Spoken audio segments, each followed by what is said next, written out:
Ready to move in premium triplex villas at Bachapalli APR Projects. భారత Chaitanya Yojana party అధినేత బోడి రామచంద్ర యాదవ్ ఫిర్యాదుపై ఎన్నికల సంఘం స్పందించింది.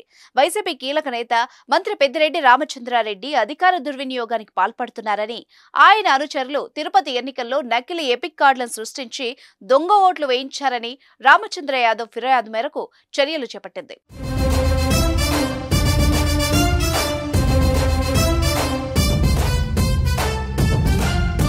జరగబోయే ఎన్నికల్లో పుంగనూరులో ప్రశాంతంగా ఎన్నికలు నిర్వహించే విధంగా తగు చర్యలు తీసుకోవాలని జిల్లా కలెక్టర్ ఎన్నికల అధికారికి సిఇఓ ఆదేశాలు జారీ చేశారు. సిఇఓ ఆదేశాల మేరకు జిల్లా ఎన్నికల అధికారి కలెక్టర్ మోహన్ సాగిలి విచారణ జరిపి తీసుకున్న చర్యలను వివరిస్తూ సిఇఓకు లేఖ రాశారు. పుంగనూరు నియోజకవర్గంలో మొత్తం 262 పోలింగ్ స్టేషన్లు ఏర్పాటు చేస్తుండగా వాటిలో 182 పోలింగ్ కేంద్రాల్లో వెబ్ కాస్టింగ్ ఏర్పాటు చేస్తున్నట్టు తెలిపారు.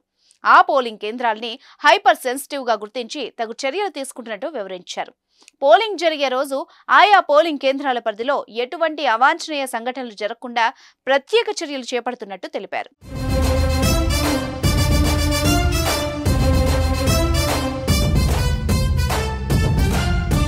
సుమన్ టీవీలో మీ పర్సనల్ అండ్ బిజినెస్ ప్రమోషన్స్ కోసం కింది నెంబర్కి కాంటాక్ట్ చేయండి.